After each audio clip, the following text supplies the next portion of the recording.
CA बनने का सपना आपने देखा, वो कब देखा? सारे सीएजी इकट्ठे थे तो सब चर्चा करने लगे, एक ने ज्यादा चांस ले लिए, बहुत ज्यादा चांस लिए थे। फिर मैंने पूछा क्या हुआ, तूने इतने चांस क्यों लगा लिए? बंदी का खराब कर रहे थे, तुम बॉडी खराब कर। तो कहने लगा तो वह बहुत मुश्किल है।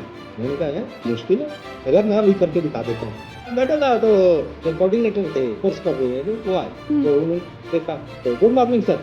मैंने कहा तो उसमें एग्जाम्पशन आ गया, बाकी टीम में एक में वो EIS वाले में 38 आए। आप सर आईवीएस में कौन कौन सी किताबें लेके गए थे, कैसे आपने क्रैक किया? क्योंकि आप लोगों ने अब क्या बोला ना, क्या क्या कर लूंगा तो क्या पता हो जाएगा। अब अगर पिछली बार कर लेते क्या होता, CA 70 होता, अब देखो करोगे तो CA 71।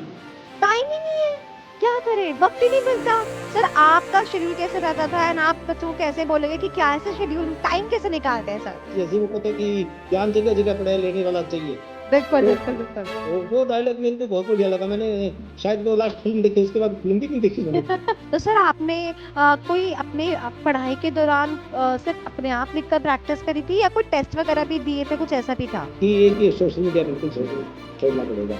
मैंने मई का रिजल्ट आने के बाद में मैंने फेसबुक बंद किया था 23 में, और उसके बाद में मैंने 19 मई 25 को फेसबुक वापस आकर चालू कर लिया था कि अब के तो मैं पास हो गया।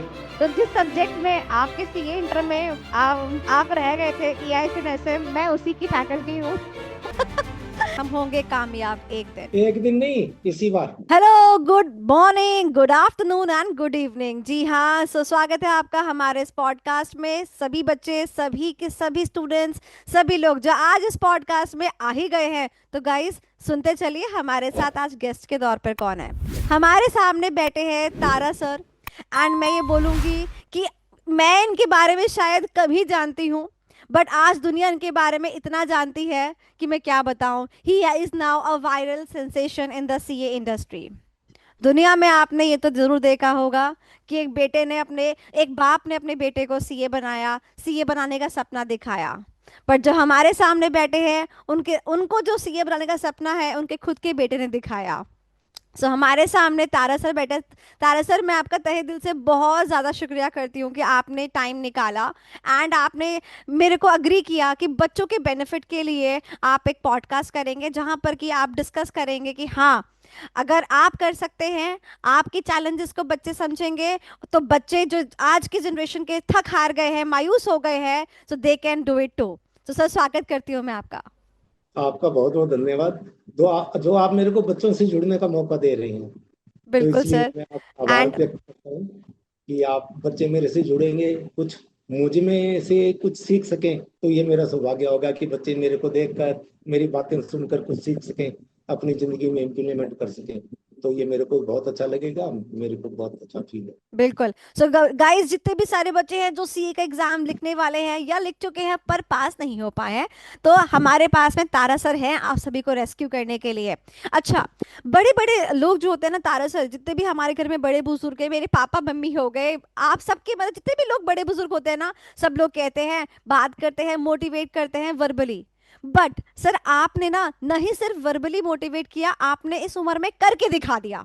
हमारे पास कहते हैं action speak louder than words. तो सर आपके इस एक्शन के लिए मैं लिटरली आपको धन्यवाद करती हूँ सबसे पहले कि सी इंडस्ट्री में आपने उस जुनून को बरकरार रखा और हमारे बच्चों के लिए, हमारे जनरेशन के लिए एक एग्जाम्पल सेट किया कि आप अगर कर सकते हैं तो कोई भी चैलेंजेस फेस करके बाकी बच्चे भी कर सकते हैं।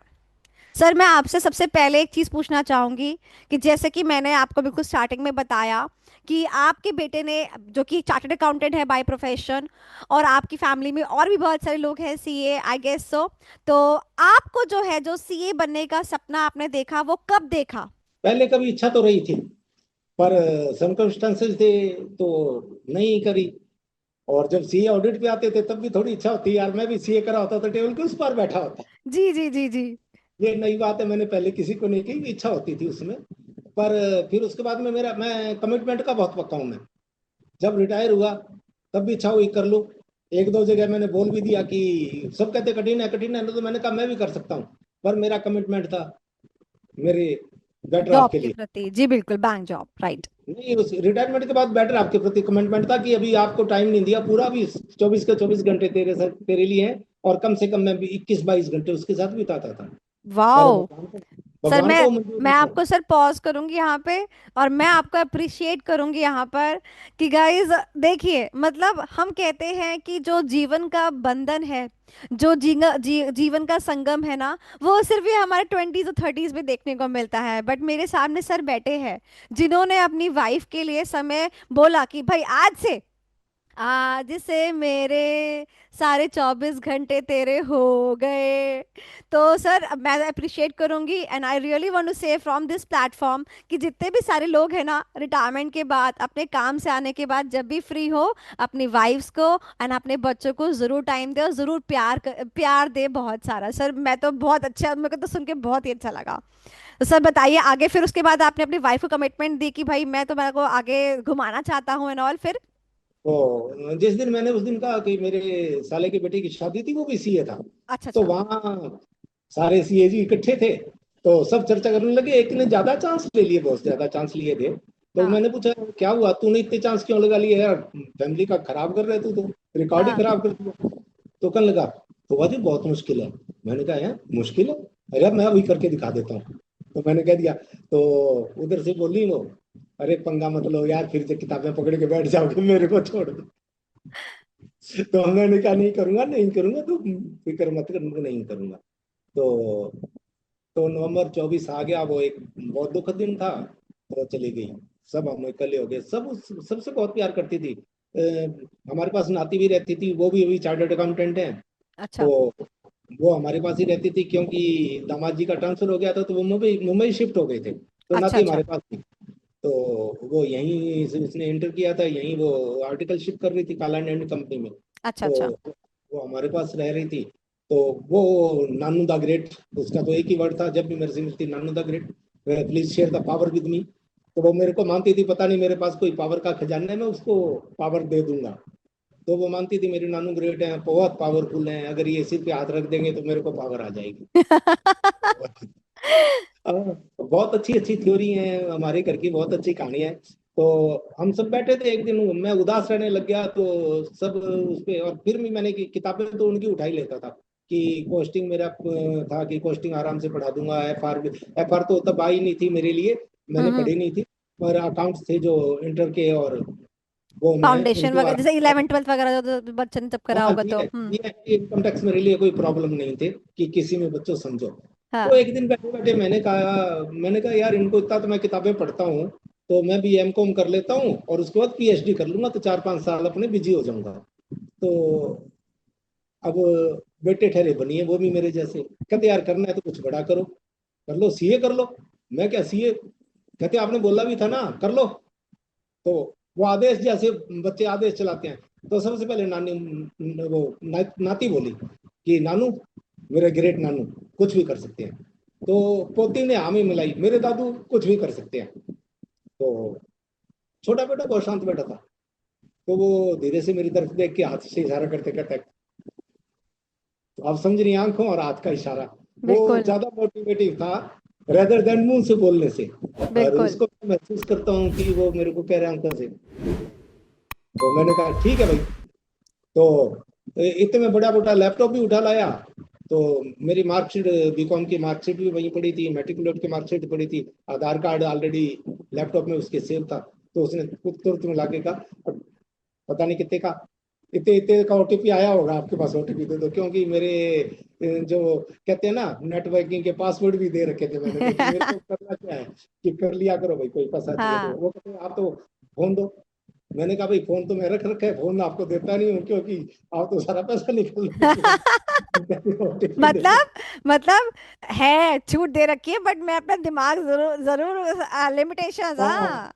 तो वो मेरे पास है कि बिना ओटीपी के तो कुछ कर नहीं पाओगे, खुश हो लो कि हमारे पास पासवर्ड है। तो ओटीपी उसको दिया तो मेरा रजिस्ट्रेशन हो गया। तो उन्होंने कहा आपका नंबर आ गया CRO 715 458। वो दूसरे दिन मेरे को बताया कि रजिस्ट्रेशन शुरू हो गया, आपका CRO नंबर आ गया। तो मैं क्या भैया एक बता तो दो, रजिस्ट्रेशन करा दिया, करना क्या है। हाँ। कहते अब आपको 2 क्लासेज करनी पड़ेंगी, फिर आपकी आर्टिकलशिप चालू हो जाएगी डायरेक्ट एंट्री में, और 8 महीने बाद आप एग्जाम दे पाओगे इंटर का। हम्म। तो मैंने कहा ठीक है, तो क्लासेज कहाँ लेनी है, कहते आप अपने आप ढूंढो। ओ। अब मैं तो तो हमने करा सोचती दिया। थी, मुझे तो लगा कि शायद आपके बच्चे हेल्प कर रहे हैं कि यहाँ से पढ़ लो, यहाँ से पढ़ नहीं, लो। हाँ नहीं, तो फिर मैंने उनको कहा वही क्लासेज है यार, बता तो दो कहाँ से होती है। तो वो दो ही थी, बोली नहीं आप नानू चिंता मत करो, मैं अभी कराती हूँ। तो उन्होंने हम्म। कहा जयपुर के सेंटर पे क्लास आ रही थी 1 तारीख से, तो उन्होंने जयपुर सेंटर पे मेरा वो सी का रजिस्ट्रेशन करवा दिया। फिर कोई 7,500 रुपये दे दो। तो फिर एक ओटीपी। फिर ओटीपी हुआ। अच्छा, फिर क्या हुआ, जयपुर सेंटर वाले ने क्लासेज कहता कोई बच्चे नहीं हुए, क्लासेज कैंसिल हो गई। अच्छा अच्छा अच्छा, ओके, अब बैच उसमें, नहीं बना होगा। हम्म। हाँ तो बैच पूरा नहीं हुआ, तो मैंने उसमें मेरे को कहते अपने इसको कैंसिल कराना है, हमने कैंसिल की रिक्वेस्ट डाल दी, अप्रूव नहीं हो रही। तो मैंने कहा यार इसको अप्रूव करवाना है, तो फिर इतने में देहरादून की आ रही थी कि यहाँ कैंसिल होगी तो देहरादून में होंगी, हम्म। होंगी नहीं। तो फिर मैंने कैंसिलेशन के लिए मैंने एफर्ट लगाया अपना। फिर मैंने उसमें आईसीआईसी में नंबर ढूंढा, पूछा कि तो बताया गया कि कोई मीना जी हैं वो करेंगे। तो मैंने मीना जी को 6:45 फोन लगाया। तो मीना हम्म। जी मेरा कैंसिलेशन अप्रूव करो, आप कहाँ लिए हाँ बैठे हो। हाँ। तो वो कहते सर अब तो मैं ऑफिस से निकल गया यार। मैं कहा 6 बजे तक का टाइम लिख रखा है यार, आप निकल गए यार, बड़ी कमाल की बात है, मेरे को तो कराना है रजिस्ट्रेशन। हम्म। तो उसने मेरे को कॉपरेट किया, वो कर सर वापिस जाके करवा देता हूँ। तो उसने वापिस जाके अपना वो वापिस गया, रास्ते में से देखो इतने अच्छे लोग भी हैं अभी। बिल्कुल। मैं तो इवन बहुत अच्छे लोग। अच्छे लोगों में आपको भी काउंट करती हूँ कि आप भी इतने अच्छे हैं कि सबको एकदम सिखा रहे था कुछ। नहीं, उसने उसने जाके वो मेरा कैंसिलेशन कर दिया, मैंने देहरादून में रजिस्ट्रेशन करवा लिया, तो देहरादून का बैच चालू हो गया। पहले दिन मेरा तो आदत है कि उसमें लिखा हुआ था, मैंने उसका पूछा, कंडीशन लिखी हुई थी कि फॉर्मल ड्रेस में बैठना है आपको। तो हम तो दूसरे दिन वो अपना टाई और वो शर्ट वर्ट टाई पहन के। वाई, हम्म। हाँ बिल्कुल वो फॉर्मल जैसा था, कि ऑफिस में जैसे जाता था फॉर्मल वैसा पहन के बैठ गया। इवन यहाँ तक कि मैंने 100 शू भी पहने। तो हाँ। मैं बैठा था, तो वो जो कोऑर्डिनेटर थे, कोर्स कोऑर्डिनेटर वो आए। हम्म। तो उन्होंने देखा, तो गुड मॉर्निंग सर।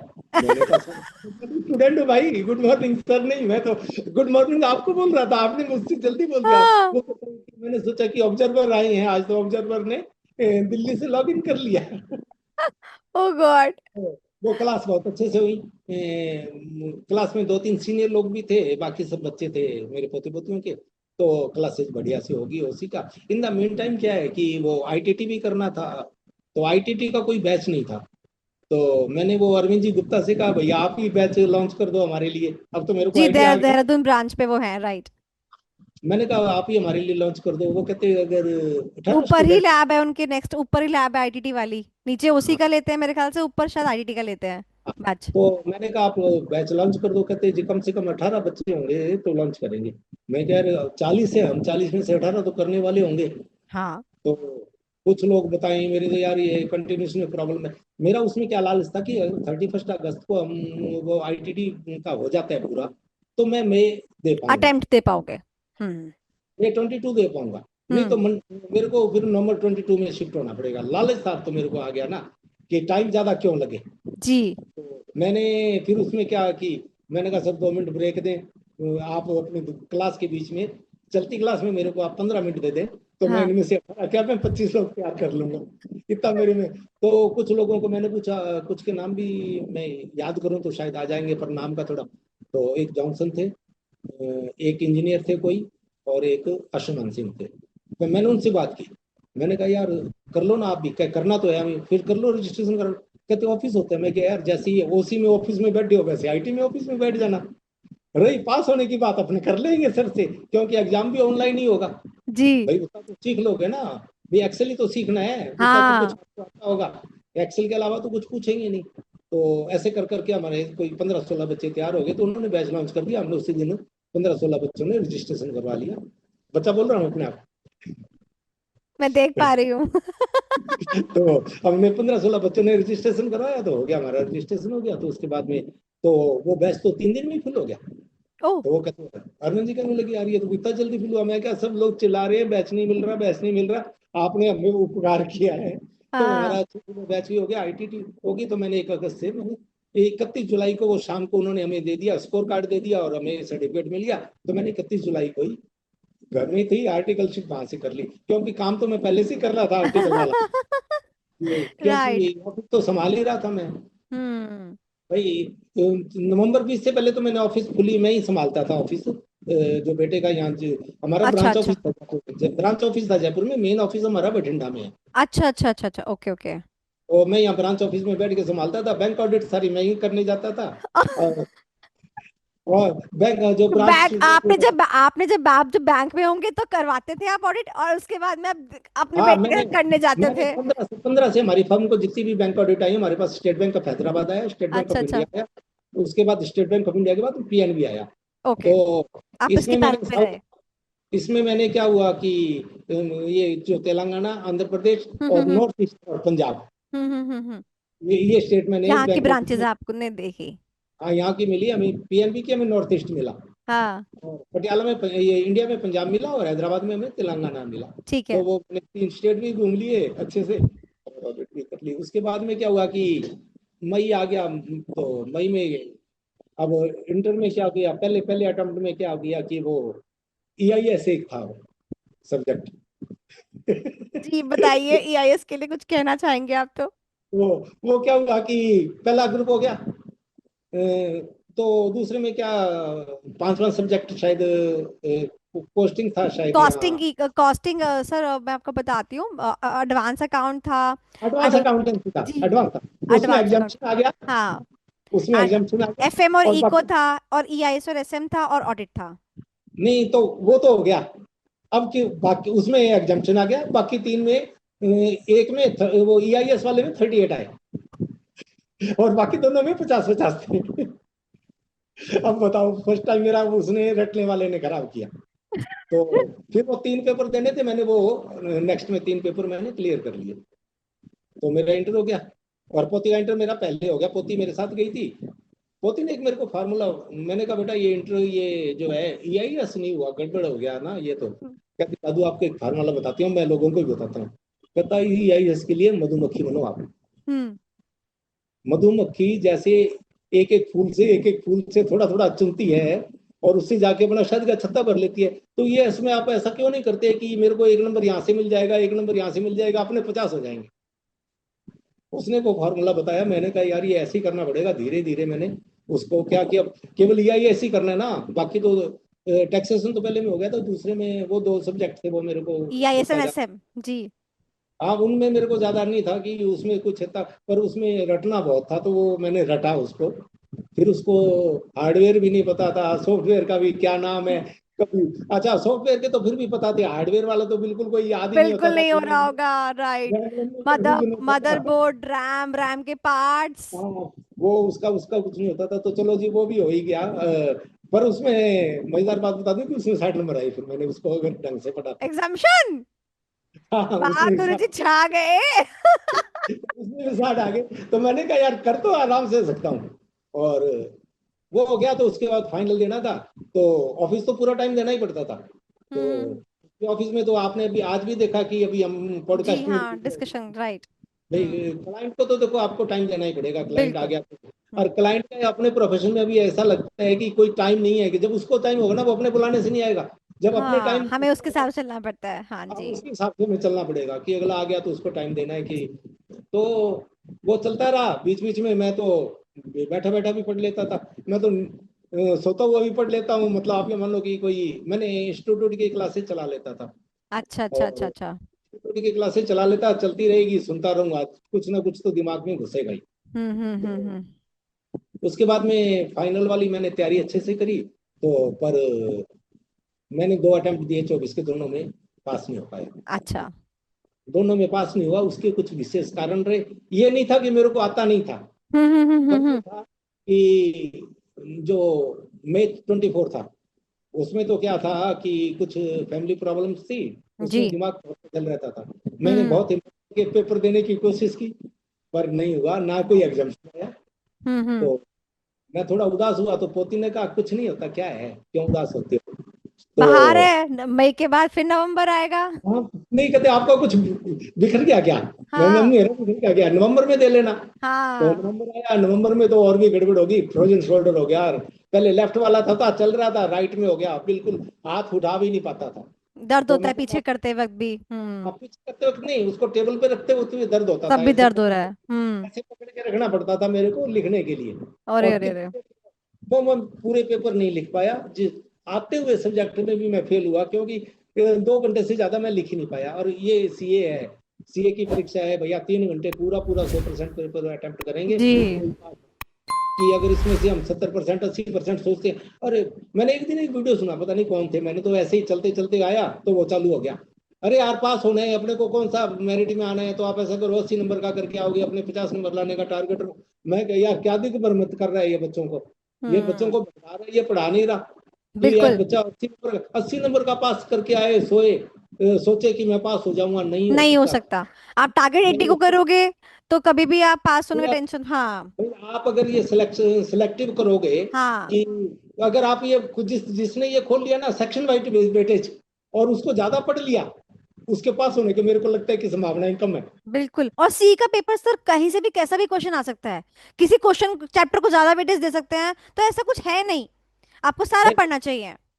भाई अगर आप पढ़ाती हैं सिलेक्टिव पढ़ाती हैं, आप उसको पढ़ा दिया पूरा पूरा पढ़ा दिया, मान लो अगर आपने उसको कंसेप्ट नहीं समझाया, तो वो अगर फिगर दूसरे आ गए तो फिगर बस। उसको अगर वो जैसा पुराने वाला ट्रेंड अभी नहीं रहा, जब कह रहे थे कि क्वेश्चन रिपीट होते हैं, हाँ। सेम रिपीट होता है, वो अब ट्रेंड खत्म हो गया। नहीं वो एक, हाँ कोई जी। आज से 10 साल पहले वो ट्रेंड था, वास्तव में था सीए में, कि क्वेश्चन वैसे का वैसे रिपीट होता था, और फिगर भी चेंज नहीं होते थे इवन। हाँ हाँ हाँ ऐसे पेपर भी देखे हैं, मेरे पेपर देखना को तो मेरे पहले भी था कि पेपर क्या है ये तो देख लो, कोई देख के आता बच्चा ले पेपर दिखा क्या है। हाँ हाँ हाँ मेरी धोती के सारे पेपर देखे हैं कि हाँ क्या हाँ आया था बेटा, दिखा पेपर में दिखा। तो वो भी बताते थे नानू ये तो सेम क्वेश्चन आ गया। ये हाँ। और यहाँ तक है कि एक सब्जेक्ट अब तो फाइनल में आईबीएस हो गया, वो बहुत टिपिकल हो गया। मुझे सर उसके बारे में आपसे पूछना है। आप सर आईबीएस में कौन कौन सी किताबें लेके गए थे, कैसे आपने क्रैक किया?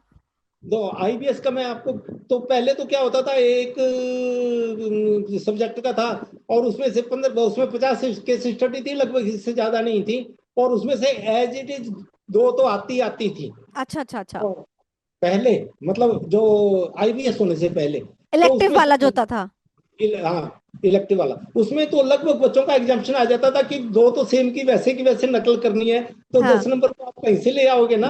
हाँ हाँ हाँ हाँ। तो वो था। पर अब तो ये सबसे टिपिकल पेपर हो गया कि आपको, चलो आपने जिसने ग्रुप बना भी, दोनों ग्रुप किया उसके लिए तो थोड़ा चलो उसकी तैयारी है, जिसने एक ग्रुप पहले कर लिया उसको वो ग्रुप दोबारा पढ़ना पड़ेगा आईबीएस, बिल्कुल। हम्म। और कम से कम उसको जो बुक ले जानी है साथ में। सर आप कौन कौन सी किताबें लेके गए थे? मैं पूरे मॉड्यूल लेके गया था इंस्टीट्यूट के, हम्म। और उसके अलावा मैं दो कंपैक्ट बुक लेके गया था, और दो किसके, जीएसटी और इनकम टैक्स के, क्योंकि वो उसमें लेटेस्ट नहीं था। Okay a, okay okay. Got the point. जो मेरे पास स्टडी मटेरियल था वो पुराना था। पुराना हो गया होगा, अमेंडमेंट्स आ जाते हैं फिर। अमेंडमेंट नहीं थे, तो इसके लिए मैंने केवल दो किताबें नई मंगवाई थी बाहर से, और इसके अलावा एक मैंने उसका प्रिंट निकलवाया था, जो आई एसीआई आईसीआई का जो था, वो 50 केस स्टडी थी जो जिसमें। आईसी ने लॉन्च की थी, ठीक हाँ है ये बुक मतलब। बुक लॉन्च की थी, बुक नहीं मंगवाई मैंने, उसका प्रिंट निकलवा लिया था पहले, और मैंने हम्म। उसको पढ़ लिया था। और उसके अलावा जो आईबीएस के पेपर के लिए उन्होंने 7-8 केस स्टडी और डाली थी, जी जी। उनको मैंने उनको उनका प्रिंट निकलवाया था, और इतना सामान लेके गया था मैं तो। इसके अलावा कुछ नहीं लेके गया, क्योंकि मेरे मॉड्यूल पढ़े हुए थे, तो मेरे को मतलब जो उनमें से निकालने में मेरे को आसानी रही कि वहां से निकाल के मैं लिख सकूं। पर अच्छा। लिखने वाली तो प्रॉब्लम थी तो हम्म। चलो पार पड़ गई जी मेरी तो उसमें। पर मैंने मॉड्यूल सारे मॉड्यूल पढ़े हुए हैं ऑडिट के साथ, और सर ये ऑडिट का जिक्र आ ही गया सर। लो सर, ये वो पेपर जिससे हर सी फाइनल का बच्चा जो है वो डरता है। तो सर मैं सच्ची, ऑडिट पे आपने जिक्र ही कर दिया तो मैं ऑडिट पर आ ही जाती हूँ। तो आपने ऑडिट को कैसे टैकल किया भाई? ये और पेपर ऐसा है, ऐसा डराने वाला। अगर ऑडिट मेरा पहली बार ठीक हुआ होता, वो उसमें भी 38 से रहा था, नहीं तो पहली बार में पहला ग्रुप तो हो जाता। ये 38 मेरे लिए वो जैसे होता ना, पहले ईआईएस की तरह गावस्कर जी। आपका हो गया यहाँ हाँ पर भी। हाँ, पहले गावस्कर जी के लिए था कि 29 बना लेंगे तो 69 पे जाके अटकेंगे, मैं उनका बहुत फैन रहा। तो वो 29 निकलते, मैं तो सोचता 29 निकल गया तो 69 तक जाएंगे। 69 अगर उन्होंने क्रॉस कर लिया तो उनकी सेंचुरी पक्की है, मैं तो ये सोचता था हमेशा। तो बिल्कुल। मेरे लिए वो 38 वो वैसा ही मार्क्स हो गया कि 38 हो गया, तो भी तो हम्म। एक ग्रुप निकल जाता, पर अच्छा हुआ नहीं निकला। तो इसको जब मैं मेरा नहीं हुआ तो नवंबर में भी नहीं हुआ। तो अब मजेदार बात बताता हूँ आपको, होती मेरे को कहती है उदास क्यों हो? अब क्या आप पास हो जाओगे, मेरे को पक्का भरोसा है, क्योंकि आपने अब क्या आपके बोला ना कि अब क्या कर लूंगा, तो अब क्या आप पक्का हो जाओगे। तो अब अगर पिछली बार कर लेते क्या होता, C@70 होता। अब देखो अब करोगे तो C@71, सब देंगे 71। अरे यार उसकी उसकी बात सच्ची होगी, C@71 वायरल हो गया देखो। तो बिल्कुल कभी कभी किसी पे सरस्वती का होता है, जी पे सरस्वती वास बिल्कुल हुआ किसी बिल्कुल, का। जीप पे सरस्वती उसने का उसने वास होता है, बिल्कुल। उसने मेरे को कहा कि 70 होता, तो 70 में तो क्या होता है, ढीला सा होता है, C@70 क्या है, 71 बहुत बड़ा होता है। तो वो उससे मोटिवेशन आया तो कि अब के मेरे को करना है। तो मैंने अपने आप करने की उसको किया। तो ऑडिट के लिए क्या किया मैंने, ऑडिट को पहले मैंने कहा यार शायद लैंग्वेज का प्रॉब्लम है, मैं इंग्लिश में उसको प्रॉपरली नहीं लिख पाता, तो इसको हिंदी में करूंगा। तो मैंने उस दिन किया कि मैंने पहले हिंदी के वो सारा डाउनलोड किया, फिर बेटे को कहा इसका प्रिंट निकाल के ला देना। फिर मैंने कहा यार छोड़ यार, क्या प्रिंट निकाल के लाएगा, तो तू 3 दिन लगा देगा, इतने में तो मैं इसको नकल कर लूंगा।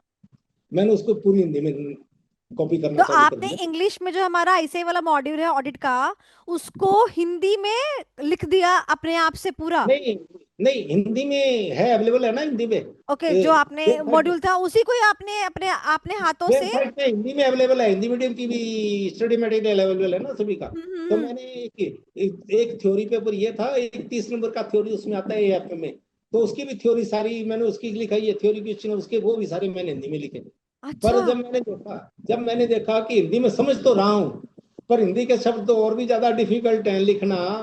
कि अगर सेम सेम शब्द नहीं लिखूंगा, उसका कोई प्रायवाची लिख दूंगा, उसके मिलता जुलता शब्द दूसरा लिखूंगा, तो नंबर नहीं मिलेंगे। तो जी। इसलिए वापस जब फॉर्म भरते वक्त किया, इंग्लिश मीडियम चूज कर लिया मैंने। तो पोती बोली आप तो हिंदी में इतनी मेहनत करके आए हो, फिर आज इंग्लिश मीडियम भर दिया आपने। मैं कहा हाँ। नहीं बेटा, दूंगा तो पेपर तो इंग्लिश मीडियम में देना पड़ेगा, क्योंकि हिंदी वाला लिखूंगा सामने वाले को हिंदी मेरी वाले जची नहीं। अगर ऑन लैंग्वेज में लिखना हो तो मैं बहुत बढ़िया लिख सकता हूँ ऑडिट को। हम्म। तो ऑडिट को मैंने लिखा हो, तो मैंने इसके जो सारांश थे उसको कॉपी किया बार बार, 2-3 बार जो एएस के सारांश थे ओके। उनको कॉपी किया। तो कुछ समझ में आया, कुछ वर्ड समझ में आ गए, और उन वर्ड्स की कृपा से है अपने उन उतने उतने सारांश में जो, आंसर फ्रेम हो गया, लिखना आ हाँ गया। हाँ, वो सारांश को लिखा, क्वेश्चन को कॉपी किया, पूरा क्वेश्चन कॉपी किया। और मैंने चाहे कि कोई पेपर किया 4 महीने में, जनवरी से लेकर अप्रैल तक। कि अच्छा मई में अच्छा। तो मई से तो एक से पेपर ही चालू हो जाए। मैंने चाहे कोई सब्जेक्ट रिवीजन कर रहा हूँ तो सुबह 1.5 घंटा तो ऑडिट को ही लिखता था सिर्फ। ऑडिट के 4-5 क्वेश्चन सुबह सुबह बैठ के लिखता, नकल करता कि ये लिखा, ये लिखा, ये लिखा। क्या, तो बहुत वो तो बढ़िया। करना। आई गेस बच्चों आप लोग को सीखने की जरूरत है। यहाँ मैं मर जाती हूँ लिखते लिखते, टीचर लिख रहा है यहाँ पर। गाइस आपको लिखना है बच्चों, जब तक तुम मेहनत नहीं करोगे, खुद लिख के नहीं देखोगे तो काम नहीं बनेगा। लिखने के अलावा और कोई चारा नहीं है, जब तक लिखेंगे नहीं ना। जब वो वर्ड अपने लिखते हैं ना, SQC1, राइट। हाँ क्वालिटी प्रोफेशनल कंट्रोल, स्कैप्टिसिज्म। हाँ quality control for the quality का तभी मजा आता ऑडिटर। है। राइट राइट तब राइट वो राइट याद राइट। होता है, तब वो याद होता है। और हमने तो बचपन में देखा कि हम कोई गलत वर्ड लिखते थे तो सजा क्या मिलती थी, इसको 5 बार लिख के ला। हाँ इसका 5 बार कॉपी में 5 बार लिख के ला, पूरा पेज भर के ला, बिल्कुल बिल्कुल। हाँ, 5 बार लिख के ला। अगर वो हम जो समझ नहीं आता उसको 5 बार अब भी लिखेंगे ना, वो फार्मूला पुराना अभी भी लागू है। बिल्कुल कि अगर हम बिल्कुल। किसी स्टैंडर्ड के कीवर्ड 5 बार लिख लेंगे और उसको बार बार दोहराएंगे तो याद हो करत जाएंगे। करत अभ्यास जड़मति हो सुजान। तो तो बिल्कुल सर, आपने बिल्कुल सही बात बोली है कि लिखने से ही सब कुछ होता है। तो सर मैं आपको ये बोलूंगी कि पूछूंगी कि आजकल के बच्चों की ना एक प्रॉब्लम और है, टाइम ही नहीं है। क्या करें, वक्त ही नहीं मिलता। सर आपका शेड्यूल कैसे रहता था एंड आप बच्चों को कैसे बोलेंगे कि क्या ऐसे शेड्यूल टाइम कैसे निकालते हैं सर? नहीं, मेरा तो टाइम, मेरे पास तो बहुत टाइम है, देखो मेरे पास तो टाइम की अभी भी कमी नहीं है, क्योंकि मैं अभी भी 12 घंटे कंप्यूटर पे बैठ सकता हूँ। और मैंने ये कैपेसिटी अपने आप में डेवलप करी है, और डेवलप इसको करी है। मैंने, हाँ इसको मैंने खत्म भी नहीं होने दिया। कि भाई बैंक में बैठना पड़ता था, तो उसके बाद में मैंने कुछ करा, तो मैंने इसको खत्म नहीं होने दिया। और इसके बारे में तो मेरे को एक है कि अगर मेरे को लगता है थकान हो गई, तो मैं डीप ब्रीथिंग कर लेता हूँ, 2-3 बार डीप ब्रीथिंग की। और नहीं तो उसके अलावा मैंने तो डेवलप कर रखा है कि मैं 10 मिनट की एक झपकी लेके भी अपने आप को उतना ही फ्रेश कर लेता हूँ जितने। तो मैं ये कुर्सी पे बैठे बैठे ऐसे करके, अभी आपके सामने ऐसे करके ना, अभी आपसे बात करता करता मैं सो सकता हूँ 10 मिनट के लिए। और फिर वापस फिर वापस बोलिए रिफ्रेश। कि मेरे को उठना पड़ेगा, कि मेरे को मुंह धो के आना है फ्रेश होने के लिए, मैं फ्रेश ही उठूंगा। क्योंकि ये धीरे धीरे बच्चों में अगर डेवलप कर ले, भाई बीच में कुछ नहीं करे ना, जबकि तो मतलब बच्चे बच्चों के बस का नहीं है, सो जाएंगे तो सोते ही रहेंगे। हाँ इसके इसके लिए बहुत अभ्यास करना पड़ता है। पर वो जो है ना, डीप ब्रीथिंग कर लेंगे, या मतलब एक मतलब अनुलोम विलोम की दो जी। तीन बार कर लेंगे, तो उससे जो मेंटल स्ट्रेस है ना, मेंटल स्ट्रेस है वो एक बार वो निकल जाएगा। सिर्फ 2-3 स्ट्रोक करने हैं, ज्यादा नहीं करने, कोई टाइम खराब नहीं करना। तो उससे क्या है कि या 3 बार ऐसे करेंगे तो यहाँ थोड़ा ऑक्सीजन का फ्लो आ जाता है, यहाँ जो थकान है वो निकल मिट जाएगी। जाती है, हाँ बिल्कुल सही बात कह रहे हैं। और इससे इससे आंखें भी, वो जो है ना, वो तेंदुलकर ऐसे करके ऐसे खोलता है, वो अपने को नहीं खोलनी पड़ेंगी, इससे खुल जाएंगी। उनसे हाँ प्लेयर्स मैच में देखा हो तो उसको, उससे भी हम बहुत सीख सकते हैं। तेंदुलकर करते थे ना जब ऐसे करके, हाँ हाँ हाँ हाँ, सही कह रहे हैं सर आप। मैं तो बहुत तो छोटी थी बट वहां हाँ। वहां से सीखा। वहां से सीखा कि आंखें मिचमिची हो गई, कहते हैं कि ये बहुत पढ़ लिया, आंखें मिचमिची हो गई। तो तेंदुलकर देख लो ना, 1000 100 बाल खेलने के बाद उसको लगता है थक गया, तो वो ऐसे पूरा मुंह खोलते थे और पूरी आंखें खोलते थे। वो सीखा ना। हाँ बिल्कुल बिल्कुल। बच्चे भी सीख सकते हैं, बच्चे मेरे से सीख लेते हैं तेंदुलकर से, तो उनके अपने बिल्कुल चलेगा। बिल्कुल सर, सही बोल रहे हैं सर। आई गेस तो कि हमारे आसपास ही बहुत कुछ है जिससे हम बहुत कुछ सीख सकते हैं। हम जो चीजें दिख, इस बारे में थ्री इडियट फिल्म बहुत बढ़िया थी, उसको अगर देखा हो ना किसी ने, अपने मन में उतार, केवल उसके कुछ डायलॉग्स, जैसे वो कहते हैं कि ज्ञान जगह जगह पढ़े, लेने वाला चाहिए। बिल्कुल तो बिल्कुल बिल्कुल। वो डायलॉग मेरे को बहुत बढ़िया लगा। मैंने शायद वो लास्ट फिल्म देखी, उसके बाद फिल्म भी नहीं देखी मैंने कोई। तो वो है कि ज्ञान जगह जगह बराबर है। एक दूसरा, बच्चों में स्ट्रेस का कारण है कि बॉन्डिंग कम होगी, माँ बाप से भी बॉन्डिंग कम होगी। माँ बाप भी वो डांट फटपटा कर देते हैं, बच्चे भी नहीं करते। बच्चे अगर अपना मन बताएंगे ना माँ बाप को, तो होगा, सब कुछ होगा।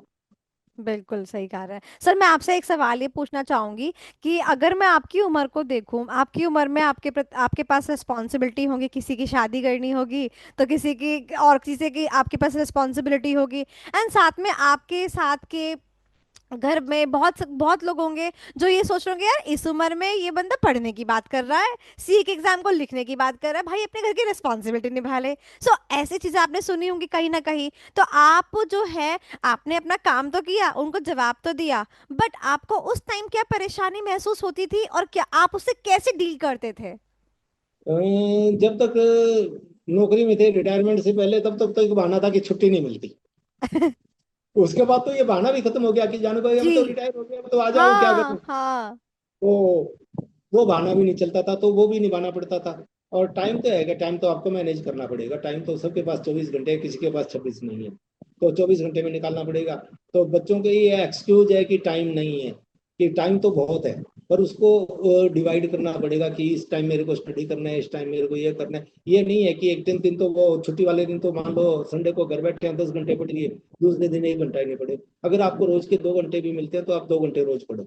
Consistency, okay. अच्छा, तो उसके उसके बिना पार नहीं पड़ेगी, नहीं तो 10 10 घंटे का पढ़ा हुआ बेकार हो जाएगा दूसरे दिन। तो उसको थोड़ा थोड़ा उसमें से दोहराएं, उसको पढ़ें, उसको लिख के याद करें। और लिखने की प्रैक्टिस तो रोज करनी पड़ेगी। और बिना लिखे तो और मेरे को सब आता हो मान लो, तो अगर एग्जाम में लिखना पड़ गया और लिखते लिखते हाथ भी मना कर देगा कि मेरे को नहीं, लिखने का अभ्यास नहीं होगा, तो पेपर आता है तो भी हाथ पांव फूल तब जाते हैं भी यार, निकल, तभी। तब भी रह जाएगा, बिल्कुल आता हुआ पेपर आप कर ही नहीं पाएंगे, तो प्रैक्टिस भी बहुत इम्पोर्टेंट है। तो सर आपने कोई अपने पढ़ाई के दौरान सिर्फ अपने आप लिखकर प्रैक्टिस करी थी या कोई टेस्ट वगैरह भी दिए थे, कुछ ऐसा भी था? मैंने कोई मेरे पास बहुत टेस्ट सीरीज वालों के बहुत मैसेज आते थे कि टेस्ट सीरीज के लिए कर दे, पर मैंने उसको नहीं दिए। आईसीआईसी ने अब ये मई 25 के लिए मॉडल पेपर निकाले थे। जी हाँ, 8 9 सेट होते थे क्वेश्चन पेपर्स के। नहीं, 6 सेट थे एफआर के और 10 थे एफएम के। हाँ अलग, और हाँ उन्होंने एवरेज हर पेपर के उन्होंने बाकी बाकी सबके 6 6 थे। तो हाँ मैंने हाँ। उन मॉडल पेपर को 2 से 5 में बैठ के एग्जामिनेशन हॉल की तरह उनको 2 से 5 में करा, और खुद ही चेक चेक किया। ये सर मैं आपको एक एग्जामिनेशन जैसा वातावरण अपने घर में बनाए, वही 2 से 5 बैठे, जिस वक्त आपको नींद आती है ना रजाइयों से निकलकर, हाँ मोबाइल की रीलों से निकलकर, उसी समय को ब्लॉक करे, उसमें क्वेश्चन को पेपर को परफॉर्म करे, एंड फिर देखना है आपके रिजल्ट कितने बेटर आते हैं। बिल्कुल सही बात है सर, आपने बहुत सही बात बोली है। और उसके अलावा मैंने एमसीक्यू प्रैक्टिस किया, जिसको मैंने ज़्यादा प्रैक्टिस किया, मेरा उसी रेशियो में नंबर आया कि जिसको मैंने 150% करा उसमें मेरे 75 नंबर आए हैं। जिसको मैंने और मजेदार बात ये हुई कि मैंने अभी देखा कि मैंने ऑडिट को 80 किया तो मेरे नंबर ही 40 आए उसमें। 80% ही करा के पता नहीं मैंने क्यों करा। एमसी प्रैक्टिस का जो केस सिनेरियो प्रैक्टिस जी। है उसकी प्रैक्टिस का मैंने एएफएम में उसको 2% करा तो मेरे 78 आए। तो वो उसका बहुत है कि मैंने कोस्टिंग जो एससीपीएम वाला है उसको जी। 150% करा, मेरे उसमें 76 आए। मैंने ला को 150% करा, मेरे 60 नंबर आए। तो मतलब वो जितना मैंने यहाँ प्रैक्टिस किया, हम्म। ऑनलाइन प्रैक्टिस किया और जितना लिख के किया उस रेशो में मेरे नंबर आए। और मेरे को पता है कि मेरे इतने नंबर इसमें इतने आएंगे, और जितने जितने मैंने आके बताए बच्चों को कि आज के पेपर में इतने आ जाएंगे, आज के पेपर में इतने आ जाएंगे, मेरे उतने आए हैं एक ऑडिट को छोड़कर। कि ऑडिट में मेरे को थोड़े ज्यादा नंबर की उम्मीद थी पर आए पूरे। और मेरा कॉन्फिडेंस तो मेरे पे बहुत है, मेरे को खुद पे बहुत विश्वास है। और मजेदार बात बता दूं कि लास्ट में आपको अपने को कि एक ये सोशल मीडिया बिल्कुल छोड़ना पड़ेगा। मैंने मई का रिजल्ट आने के बाद में मैंने फेसबुक बंद किया था 23 में, और उसके बाद में मैंने 19 मई 25 को फेसबुक वापस आकर चालू कर लिया था कि अब के तो मैं पास हो गया, आप ये मानो। आप और बिल्कुल सही कह रहे हैं। मैं अग्री करती हूँ इस बात से, क्योंकि अच्छा, और टाइम वही है। आप कहाँ लगाएंगे? अगर आपने वहां लगा दिया तो पढ़ाई कम होगी। बच्चों को मैं कहूंगा कि अपना लॉग निकाल के देखें, एक्टिविटी लॉग निकाल के देखें, देखेंगे कितना टाइम खराब कर दिया आपने फेसबुक में। वो एक बार खोलते हैं पता नहीं लगता, घंटा लगा दिया, 2 घंटा निकाल दिया। एक्टिविटी लॉग निकाल के देखें सब अपना बिल्कुल कि कितनी बिल्कुल एक्टिविटीज करी है उसने फेसबुक पे। तो अब उनको बिल्कुल। समझ आएगा और वहां से टाइम मैनेज हो जाएगा। और मैं तो ये कहती हूँ बच्चों को अपना ईओडी और अपना बीओडी भी करना चाहिए। End of the day, beginning of the day, भाई क्या क्या करा, वाइंड अप करना चाहिए, देखना चाहिए कि क्या सोचा था, क्या क्या किया उन्होंने परफॉर्म, और क्या उनकी प्रोडक्टिविटी थी। बिल्कुल सही बात बोल रहे हैं सर आप। सर मैं बस जाते जाते आपसे एक चीज़ पूछना चाहूंगी और आपको एक चीज़ बताना भी चाहूंगी। तो पहले जो मैं बताना चाहती हूँ वो आपको बताती हूँ। तो जिस सब्जेक्ट में आपके सीए इंटर में आप रह गए थे, EIS मैं उसी की फैकल्टी हूँ। तो मैं EIS ही पढ़ाती हूँ। तो बहुत मुश्किल है। मैं आपका दर्द समझ सकती हूँ, और मेरे पास ऐसे ही बच्चे आते हैं बाय गॉड्स चॉइस की, जो बच्चे EIS में रह जाते हैं और वो उनको प्रॉब्लम होती थी हार्डवेयर और इसे मैम मेरी बता दो। तो मैं उनको हेल्प करती थी। एंड मुझे भी अच्छा लगता था कि हम एक बच्चों को हेल्प कर पा रहे हैं। तो वो चीज़ है। एंड यस, अब मैं आपसे सर जाते जाते ये पूछना चाहूंगी कि जब अब आप एक मुकाम हासिल कर चुके हैं, आपने अपनी पढ़ाई जो है पूरी कंप्लीट करी है, सारे लेवल्स क्लियर किए हैं, व्हाट्स नेक्स्ट? यानी कि आप क्या अपनी लर्निंग्स कंटिन्यू रखने वाले हैं? आप क्या, आपका आगे का प्लान क्या है सर? अभी प्लान कोई फाइनल नहीं हुआ। अच्छा अभी ठीक हम है। अभी हम सारे बच्चे यही घर वाले सारे इकट्ठे होके बैठे नहीं है कि हमें क्या करना है, अभी सभी अलग अलग है। शायद नवंबर में सभी इकट्ठे होंगे, मुंबई में मेरी दोहिती की उसकी शादी है, तब सभी इकट्ठे होंगे, तब जो डिसाइड होगा तब वो कर लेंगे। तब वो होगा। Wow. And I must salute you. मैं आपको यहाँ बैठ कर सर मैं ये बिल्कुल चाहूंगी कि आप बिल्कुल ब्लेस करें हम लोगों को, कि हम जीवन में मतलब हम संघर्ष हम भी करते हैं सर, बट हाँ, आपकी छत्र छाया के अंदर, आपके डायरेक्शंस के अंदर हम आगे जो है सक्सेसफुल रिजल्ट्स भी दे सके। और सर आपके लिए, आप अगर बच्चों को जाते जाते कोई चीज़ बताना चाहें आउट ऑफ योर जर्नी, कि बेटा ये चीज़ है, इस पर जरूर अमल करना, तो सर ऑल टू यू। बच्चों के लिए 2-3 बातें कहना चाहूंगा। एक तो बच्चे अपने पे विश्वास रखें, पर अति नहीं रखें, अति आत्मविश्वास नहीं करें कि मैं मतलब बहुत होशियार हूँ। ये सीए वालों का कोई भरोसा नहीं है, कहाँ से कहाँ पूछे और किसको फेल कर दे। अगर मतलब 12th का रैंकर भी है, फाउंडेशन का रैंकर भी है, इंटर का रैंकर भी है, फाइनल में रह सकता है, तो उससे उसको डिमोटिवेट नहीं होना, क्योंकि उसकी पूरी कमी रहेगी। दूसरा, अपने माता पिता से बहुत अच्छी बॉन्डिंग रखें। माता पिता अगर टोकते हैं तो अपने भले के लिए टोकते हैं। और अच्छा, अपने जिस जो भी इष्ट है, जो भी भगवान है जिसको वो मानते हैं, उसको में विश्वास बनाए रखें। वो निरंतर शक्ति देते हैं। अपने आप को कमजोर महसूस करें तो अपनी माँ बाप को, अपने इष्ट को ध्यान में करें, तो उनको पूरी शक्ति मिलेगी। और इसके साथ फैकल्टी को भी वो देखें कि जब पेपर में कुछ नहीं समझ आता ना, तो ये सोचें कि मेरे को फैकल्टी ने क्या पढ़ाया था इसमें। तो वहां से भी थोड़ा अगर कनेक्शन आपका जुड़ जाएगा ना, तो कुछ ना कुछ आंसर मिल जाएगा उसका। बिल्कुल बिल्कुल। कि मैं तो आंखें बंद करके सोचता था कि किताब में कहाँ क्या लिखा हुआ था। एक कुछ सेकंड लगाने होते हैं, कोई ऐसा नहीं है कि बहुत ज्यादा सोचना है कि ये कहाँ पढ़ा था, तो वो याद आता है।